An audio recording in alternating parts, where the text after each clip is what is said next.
So again, today's topic is using the power of negotiation. And today's session would not be possible without our amazing partners, Washington Area Lawyers for the Arts. So we'd like to thank them for partnering with us on today's session. And so also, you're going to have a great conversation with Professor Sandra Sellers about negotiation. But before she comes on, I'd like to introduce my colleague, Mary Ann Lombardi, who's going to tell you more about the Creative Affairs Office, Create to Generate Week, and our awesome partnership with Generator. Thank you, Lee. Welcome, everybody. So thrilled to have you. As Lee mentioned, my name is Mary Ann Lombardi. I'm at the helm of the Creative Affairs Office, and we're really happy to be a part of your journey here in Washington, D.C., being a creative. So we're here to help you in any way we can. We're really excited about the week of programming that we've had so far and continue to have today and through tomorrow. I'm really excited to introduce you to Professor Sellers. We've got a real expert in negotiation here, helping us to make it through some of our complicated and difficult conversations. So Professor Sellers is the president of Technology Mediation Services, and she's been resolving conflict for over 20 years. Previously, she was a litigator and then the vice president for international enforcement at a trade association. Ms. Sellers has been an adjunct professor of mediation and negotiations at Georgetown University Law Center since 2003, and previously at George Washington University Law School. She also speaks and does trainings for many organizations, including our partner on this session, Washington Area Lawyers for the Arts. So if you ever need additional support, please feel free to reach out to them. We'll have information about them in our takeaways that you'll receive tomorrow morning. So let's get going, Professor Sellers, and help us figure out how to resolve conflict. Okay. First of all, everyone, don't be intimidated. I know that word negotiation is something that you think, oh, only lawyers do. But that's not true. Every one of you, it may seem like you have no power, but if you know the negotiation basics, you do. And so that's what we want to do here in the next half hour or so, and then show you how this all works in actual process. So let's just start with the basics. I mean, what is negotiation? Very simply, it's a process or a dialogue between two sides that are not agreeing. They've got different perspectives, and we want to change their perceptions so that we can really sit down and figure out, how do we find some way to meet? It's not always in the middle, but how do we find some way to meet that'll solve our perception and the other side's perception so that we can persuade each other on something that'll work for both of us. Next. So I'm making this as simple as possible. Remember the 3 P's: perception, preparation and planning, and persuasion. And we'll talk about each of those. And just as a quick jump ahead, that middle one, preparation, as far as I'm concerned, is the most important part of negotiation. If you walk in blind, you're not going to get anywhere. If you've got a good solid foundation for what you want to say, you'll be fine. So remember, perception, preparation or planning, and persuasion. Okay. Next. So when we have a conflict, well, first of all, what's a conflict? It's when two people or sides perceive a situation differently or appear to be at odds.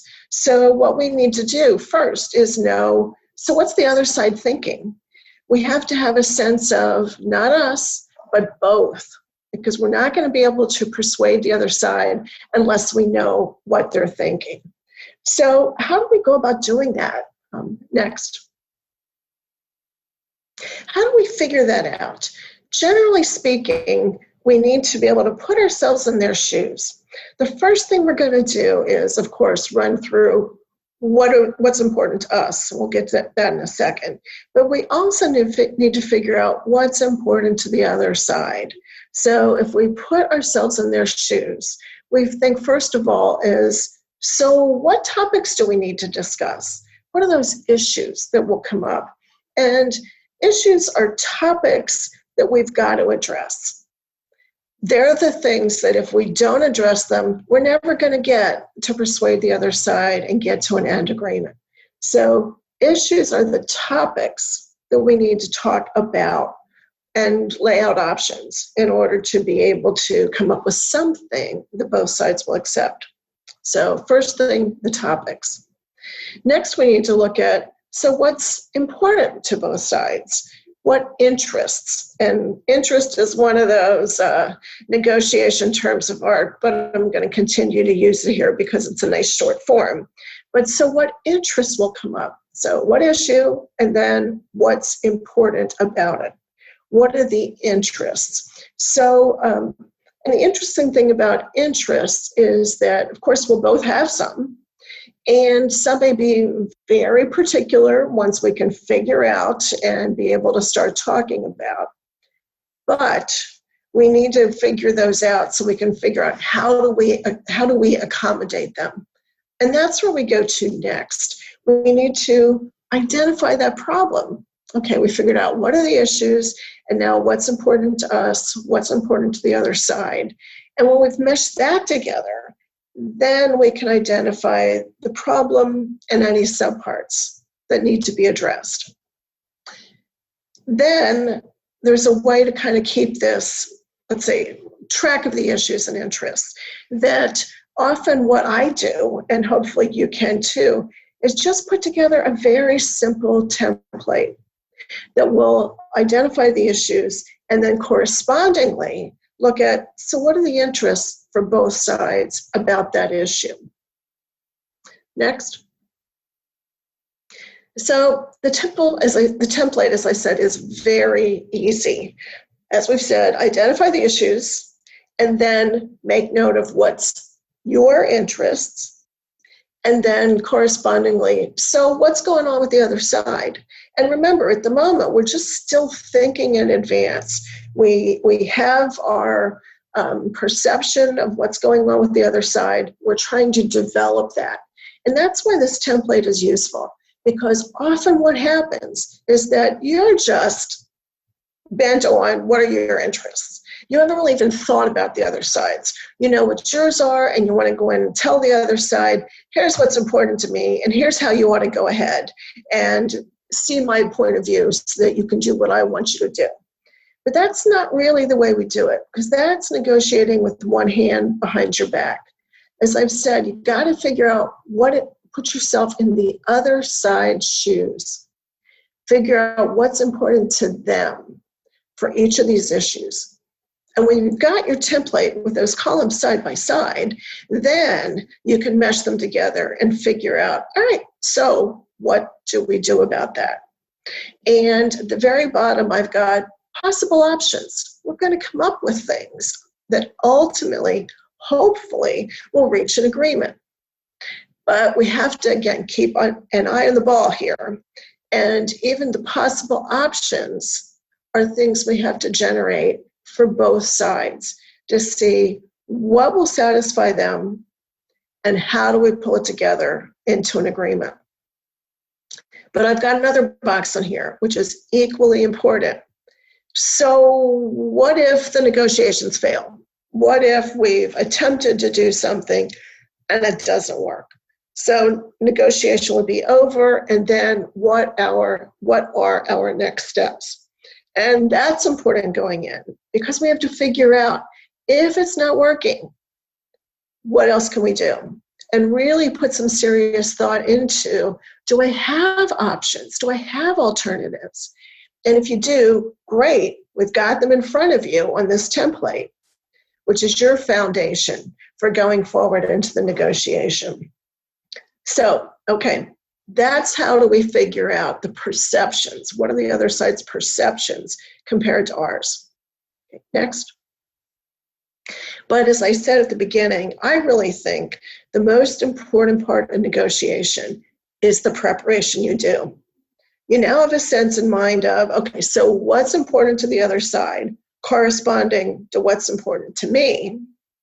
But now let's figure out, how do we take that to the next step and prepare for actually meeting with the other side and being able to put this together in a way that'll be persuasive? Third step. So here we are now in the most important part, the middle part of the whole negotiation. And in order to prepare properly, we need to be thinking of some very basic words. And they're simple, and we're going to go on the next couple of slides and explain what they mean. But preparing means to go through each of these and figure out what's helpful to me and where do I think they'll be. Okay, next. So the most important part, of course, is what do I want? What am I seeking here? And is it reasonable? I mean, I'm not going to go into a negotiation and start asking for $15,000 when all we really have on the table is $5. I mean, you'll come across as being very unreasonable, that you have to understand what you want and why. And then we're going back to the template. So what are my interests? And do I have a priority of them? I might very well have that priority. After I've listed them all on the template, I look back and say, okay, so what's most important here? And what am I really focusing on? And then, of course, we get back to the other thing, which we've already talked about sort of ad nauseum already, is, okay, now I got to look at the other sides, goals and interests and priorities. And again, so now I've got a very, very basic, what happens when I go into a face-to-face negotiation. Okay, next. So why? Why am I arguing for this? Why am I seeking this? How can I show that this is rational? Well, the first thing I want to do is, again, look back at my interests. What makes it rational? Do I have any information that will indeed give me a basis that I can argue? And how do I determine what those things are that make me rational? Well, this is where, again, part of your preparation is research. Now, what other similar situations are there? I mean, as you'll see in a role play we'll do in a few minutes, there, which is about leasing space in a strip mall. And there are other places you can lease space. So I can do my research and figure out, okay, so how much is the rent there? So how much is the rent I can ask for my current landlord? So that's the kind of thing we're looking at, what will support what it is we're asking for. And if we do the research to know where it is, then we can sound reasonable when we go in and start talking to the other side. Okay, next. Okay, so thought about what we need, we've thought about how we support it, and now how do we reach those goals? And so what we're doing here is thinking about options, and again, for both sides. But we want to be really creative, and you guys are all creative. So we want to sit down and brainstorm, how will those interests be satisfied? What can we do to come up with those options? And how can we use them then to persuade the other side? So essentially what we need here, what we need is to pull together as many ideas as we can. Don't start saying yes or no as to whether they're going to be useful, but pull them together.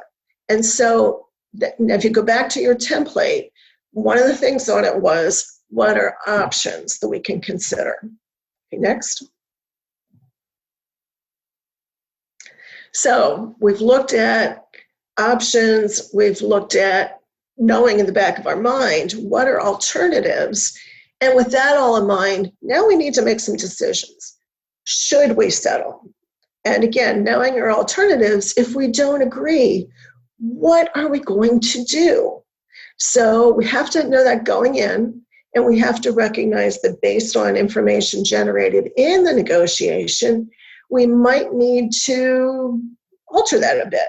So we have to be a bit flexible. We have to know going in, what is it we want and what if we don't settle, but also listening carefully to more information that's coming in. So those are kind of those main words we're going to look at. And let me go ahead then and go on to how do we put together the plan once we've done the preparation. So the first thing we need to look at is, what is our opening? This is really the storytelling. You've put together everything that's important. You now want to start persuading the other side. So how am I going to plan for that? I'm going to think, what's the best way I'm going to present my story that will make them listen carefully to us, not be irritated by it, and be willing to talk through that? And I just stuck in here very quickly, the first offer. And the reason I'm sticking that in is we get to the negotiation, we start with our storytelling, and then we've got something that we want to put on the table to negotiate and discuss. And that's the first offer. And we generally don't do that until we have enough information. So that is something we need to be thinking. If we have enough information, then we can be confident that we can throw something out there around which the negotiation will actually center. We've also got our options. We've thought about all our alternatives. So now we've got a plan. Next. And so, again, it's not enough to think about us. Going back to that simple template, that third column is, so what about the other side? What do I know about what's important to them?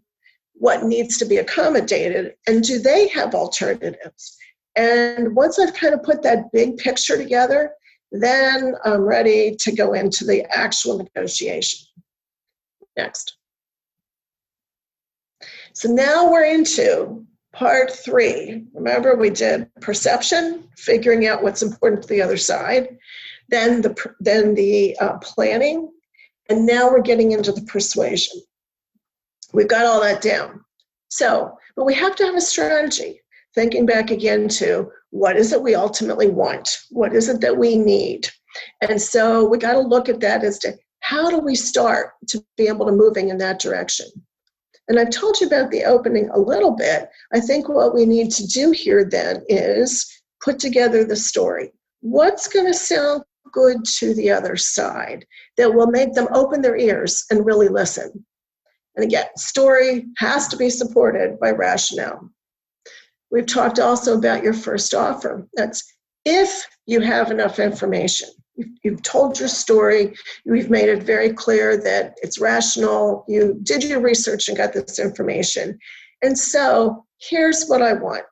That's my first offer that I'm confident enough to throw on the table.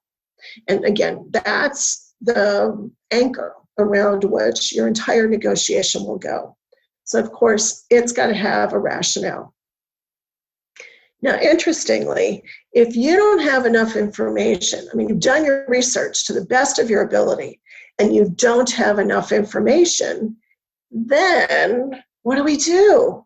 We don't have the confidence really to throw out that first offer. So we let the other side throw out the first offer. And that might seem counterintuitive because you want to set the anchor for the negotiation to reach your goals that accommodate your interests. So why are we letting them throw out that first offer? And like I said, kind of counterintuitive. But the reason we do that is because if we don't have enough information and we couldn't find it doing research, let's listen to what they have to say and figure out what information they have to throw on the table. And essentially, we're listening with open ears. And as we're listening, we're really kind of keeping in mind, so what am I hearing that gives me more information to help support what it is that I want and need? So I'm putting myself in their shoes by listening and then asking questions. Now, the interesting thing about this part is we may start with a summary. We may hear what they said and say, okay, what was it that you said? Let me summarize and make sure I've got it. So you've probably taken some notes or listened very carefully, and you show them that you did listen carefully. You can repeat or reflect what it was they said. And they'll say, yeah, okay, you got that. Once you show them that you've been listening carefully and you can summarize it, you can then say, but I've got some questions. and start asking some questions about the things the other side said. And again, when I told you for your first offer, if you're going to throw a first offer out, you have to have rationale. Well, guess what? The same thing is true for the other side. If they have enough information to throw out a first offer, then you can question them about that. You can say, wait a minute. Where did you get that? I didn't see that anywhere. Can you help me understand? And those are two important questions throughout negotiation. Where did you get that? In other words, research. Where did you get that? And I don't know. Help me understand that more. Can you explain it more to me? And so now we're getting more into their heads to find out more about what are their perceptions. And we're finding out more about the basis for that offer they threw on the table. So once we've got some more information, we've got ours, the research we did, and we've got theirs, what they've just told us, and what we've asked more questions to understand more carefully, then we can say, all right, I got it. Now let's figure out what it is we need to accommodate. This is where we get back to our options that were on that nice 3-column template that we were using. And we can throw out some options. But again, if we've done our preparation, we'll have already thought of options that we can throw out for discussion. Now, hopefully the other side has done so too. We don't know. We'll see what happens when we actually get into the face-to-face negotiation. But thought about it in advance, throw options out, and if they don't quite fit, don't feel afraid to say, okay, I didn't know more information when I thought about that option. How about this? And modify the options you've thrown out.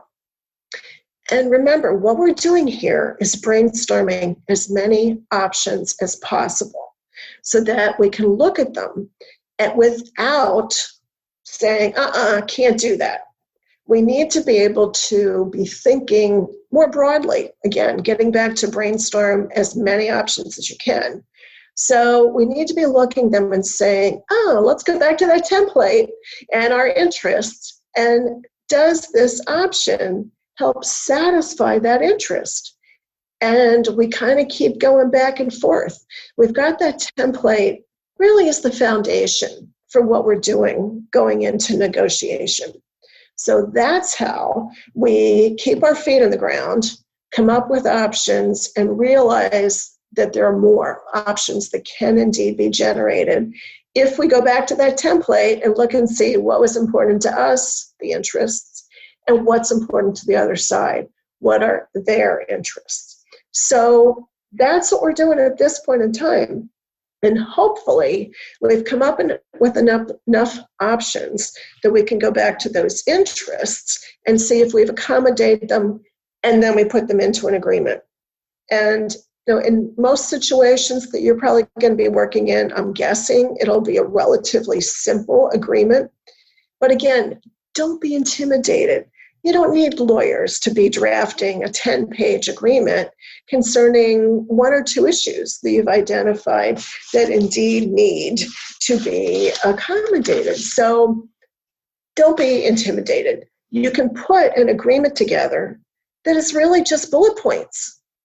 Go back to your template. What issue? Okay, for this issue, these are the things we've come up with that we know can work. We can both agree to them. They satisfy both of our interests. Here we go.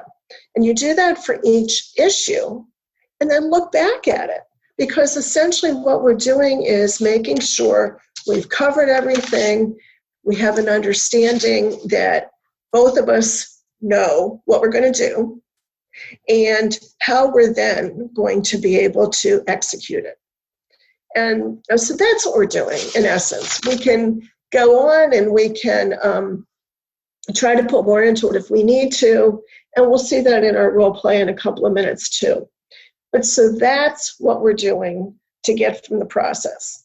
Again, let me be repetitious. The first thing we need to do is figure out, so what's important to the other side? Trying to figure out their perceptions. And we've talked about the how do we go ahead and do that. So once we've got this concept of their perception, then it's time to do the preparation.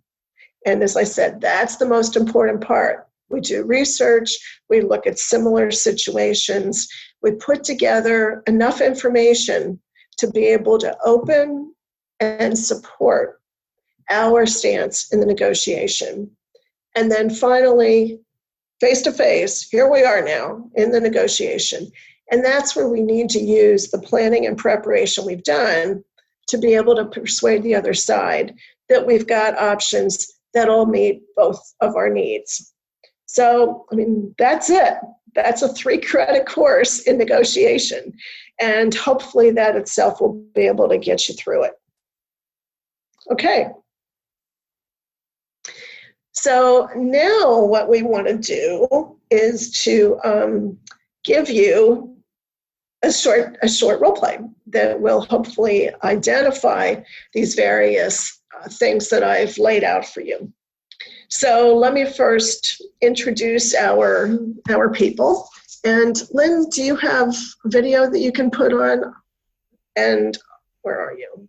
Yeah, all right, Lynn. And can you also unmute? Okay, so we've got 2 great volunteers who've put time into learning the fact pattern and figuring out what it is they want to do with this fact pattern. So let me just introduce you to the background. And this is a landlord-tenant dispute. Let me indicate that when I first put this fact pattern together, it was 6 months ago, 8 months ago, when the economy was going great guns, and what we were looking at was perhaps to increase what the tenant wants as far as space goes. But then, obviously, for everybody, the economy has changed. So that's what we're doing here. We're going to show that these principles are satisfactory for both increasing or decreasing. It's the principles that we're trying to show you that are important here. So let me give a little bit of background. Kanisha is going to be our tenant, Giselle, and Lynn is going to be our landlord, Linda. So let me just sort of read for you what the background facts are, and then we'll get right into it. So, okay, Giselle signed a 4-year lease in 2018 for 5,000 square feet in a strip mall for a gallery that showcased local artists, including Giselle's work. The strip mall was near an area frequently visited by tourists.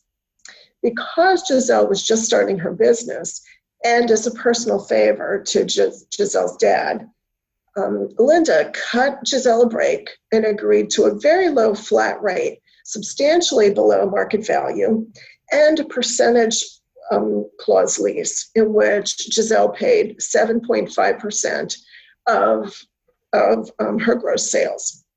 So 2 aspects of the rent here is the size of the space, 5,000 square feet, and also how it was being, what rent. We had the market value flat rate or below market value flat rate, and this percentage on top of it.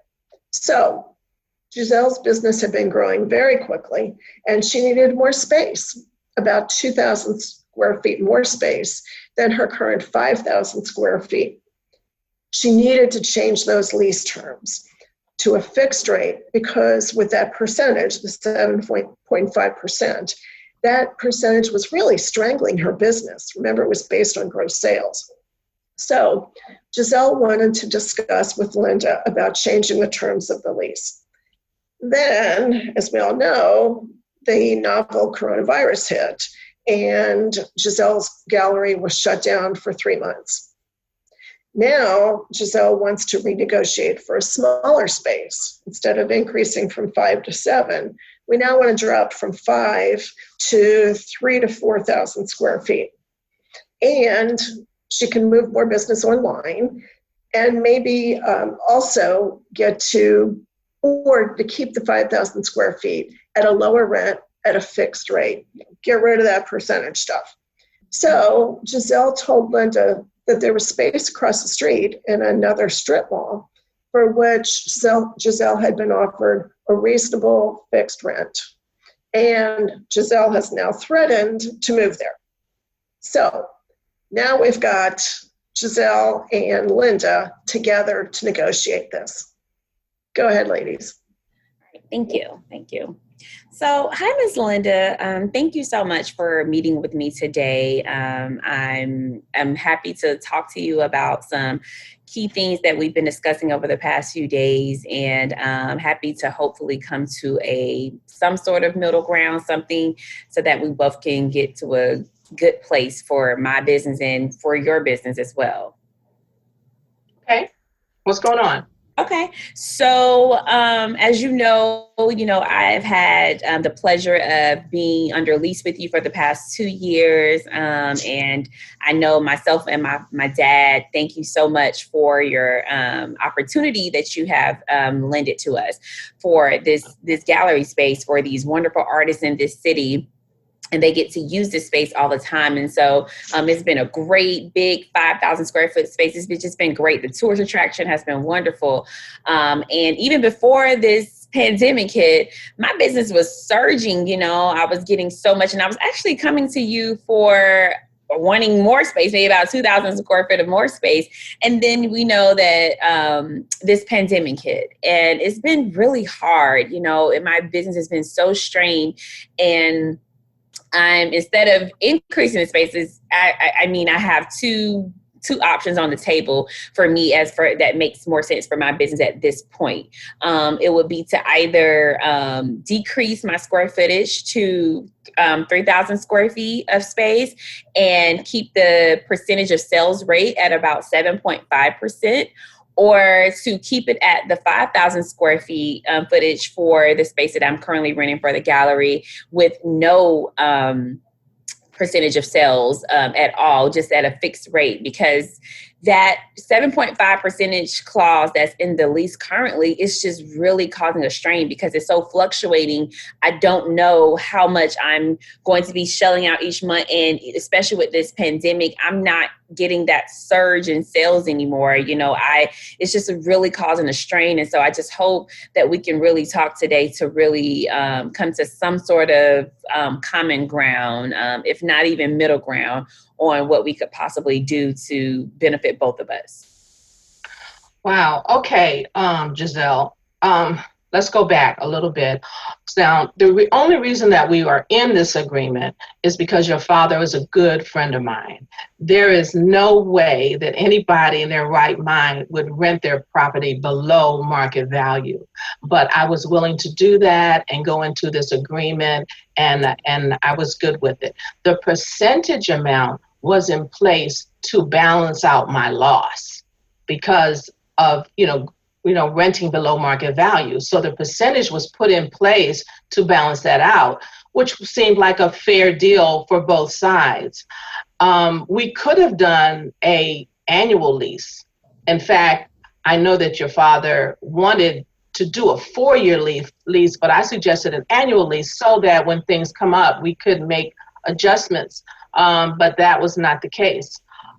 So based on removing the percentage of the sales and decreasing the square footage is a huge loss for me. In addition, we do have a legal binding contract. And last year you wanted to alter the contract because you wanted to increase the space.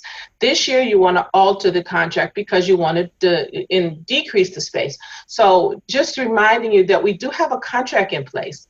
And I definitely don't want my other tenants to know that I'm renegotiating contracts in the middle of their period, because that's not a good thing for me. So overall, this is a huge loss for me, and I have an issue with this. Yeah, and like I said again, Ms. Linda, I totally understand. And these past 2 years have been great, and I'm looking forward to hopefully getting to a common ground so that we can, have great business for the next 2 years of the current lease. But I just can't possibly imagine going at the same pace with this pandemic that has hit my business. Going to a 3,000 square feet model with you still getting a percentage of sales would really, really work in the sense of I would be able to take more business online. And even with me taking more business online, that would help me with my sales. And even in a 5,000 square feet space with no percentage of sales, I would still be able to do some online business as well, because I would have more revenue. And so, but if we can't come to a middle ground on this, then, I'm just going to have to be honest. I know I threw this out there before, but I got, my business has been very profitable in these past few years. I've gotten a great artist to come in, use the gallery space, all of that. And I've got offers to go across the street. They have a 3,000 square feet space. They also have no fluctuating costs, no percentage of sales that they're trying to include in the lease as well. And so I would be getting a smaller space at a fixed cost. And that would just be way better for my business. And I could go online with a lot of business, and that would be so much better for my business. And so, that's a wonderful deal, but I know that you and I have a great working relationship, and I really would like to continue this landlord tenant agreement with you and work with you because we already have that great relationship. But if need be, I'm willing to, up and move my business across the street so that way I can get do what's best for my business, and still get a lot of that tourist attractions that come at the current space that I'm in. So, but I'm willing to do that at this point because I'm under that much pressure. Well, if you decide to break the lease and move across the street, I don't see how that's giving you really what you need.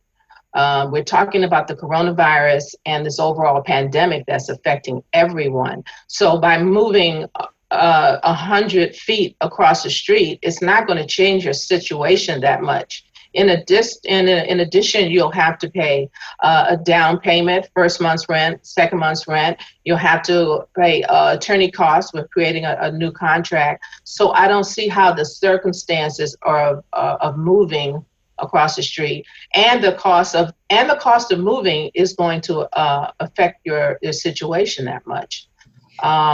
When you mentioned going online, that's an option for you, and that could possibly work. But then again, you're going to incur a lot of costs just trying to physically move to another space that's right in the exact same neighborhood as you currently are in.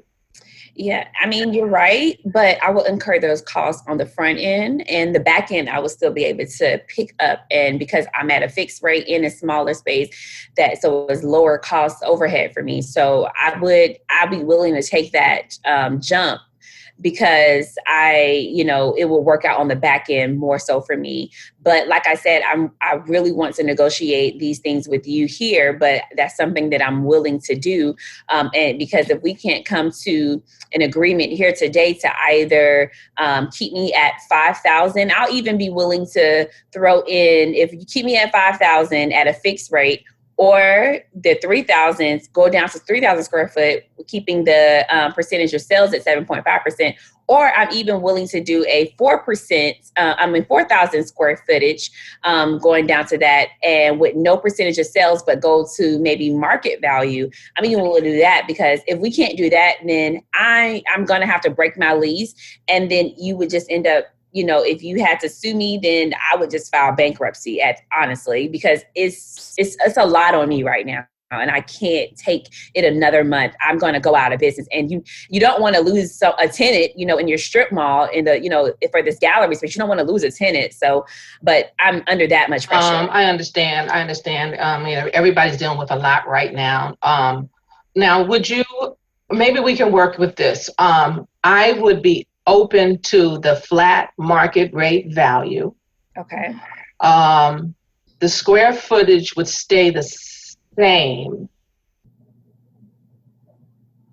and I would take a decrease in the percentage of sales from 7.5 down to 2.5.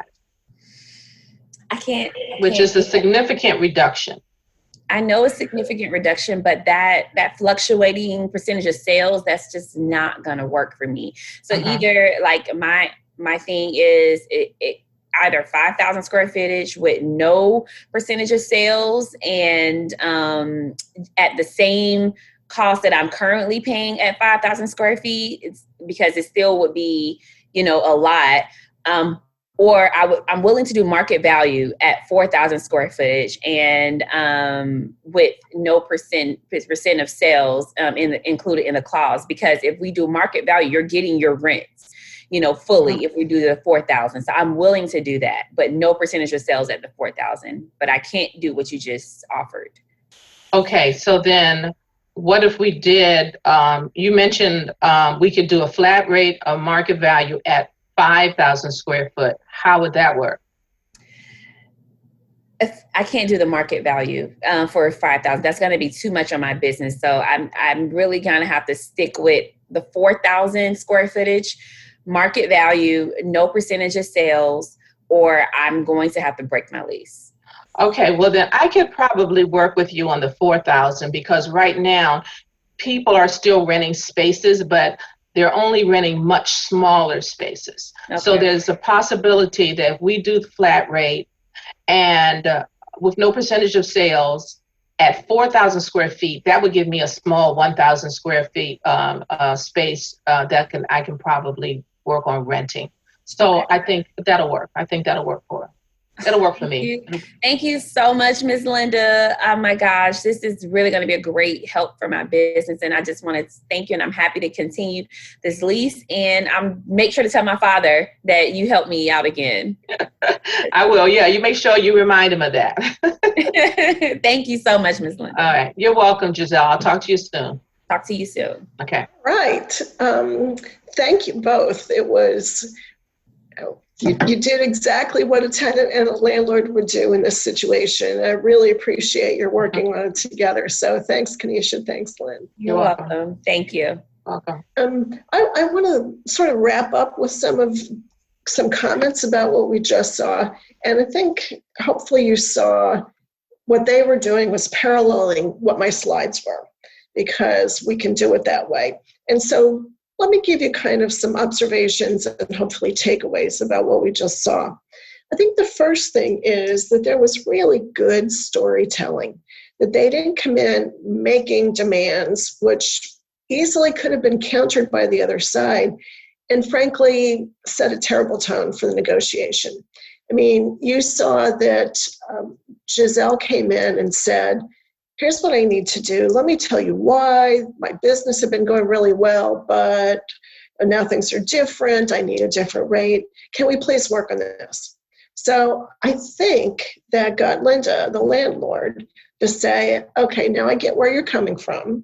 So we're talking about that perception stuff. And let's figure out what it is we can both do, because I've got certain needs. So we saw the storytelling and the laying out of what the issues were by the tenant, Giselle, but also matching them up with the issues and interests of the landlord. So now we know what we're talking about. We've got the issues, we've got the sub-issues.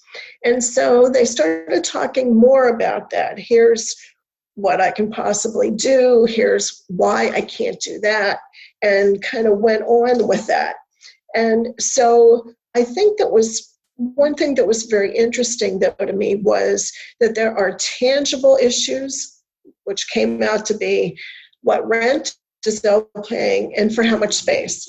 So those were really the two main issues they needed to talk about. But then we started delving into, so what's important to them and how are we going to find out options that will actually solve what's important to them.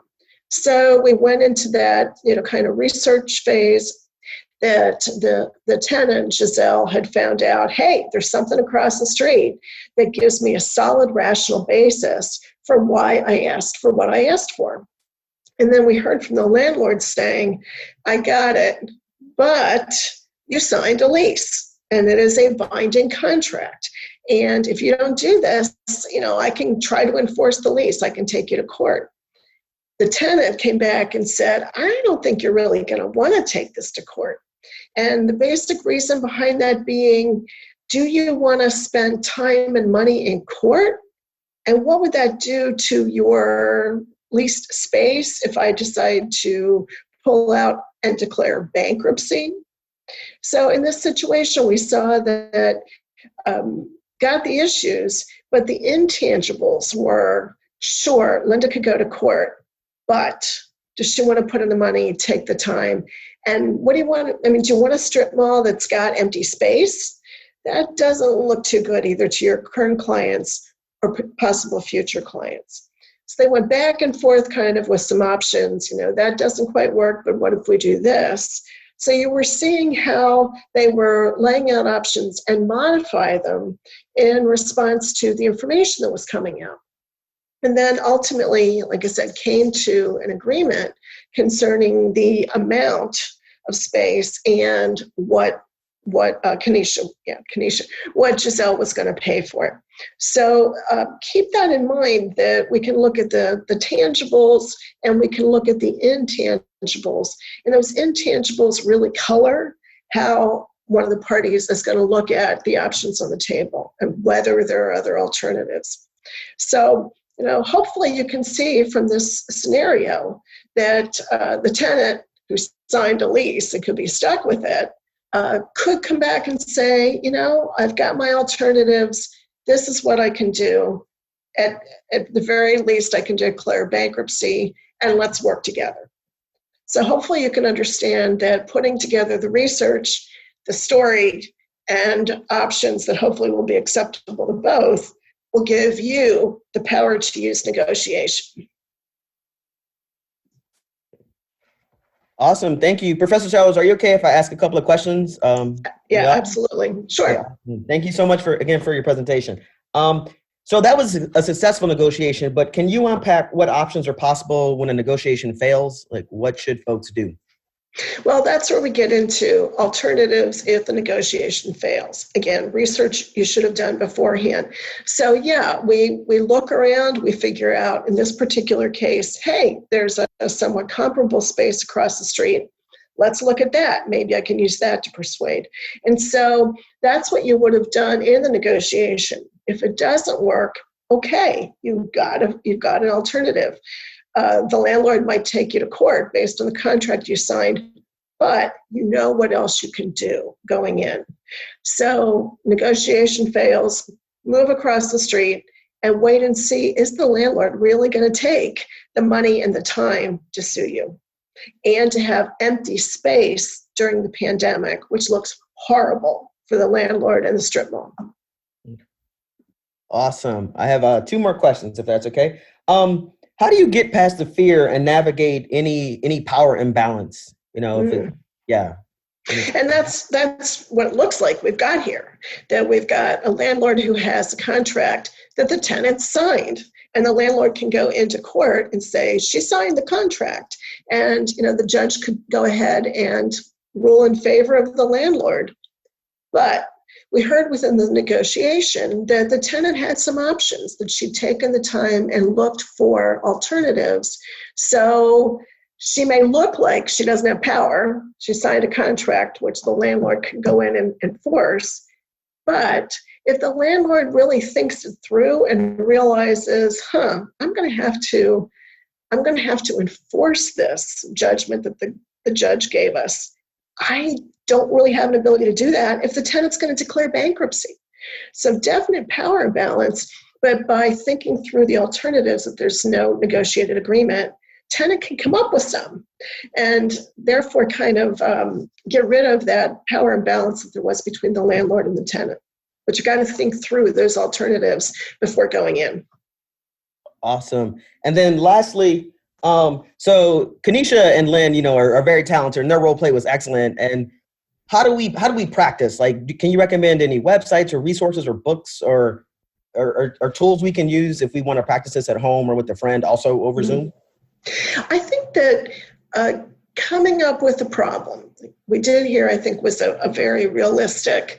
Tenant needs to decrease rent, tenant needs to decrease space due to the various circumstances around us.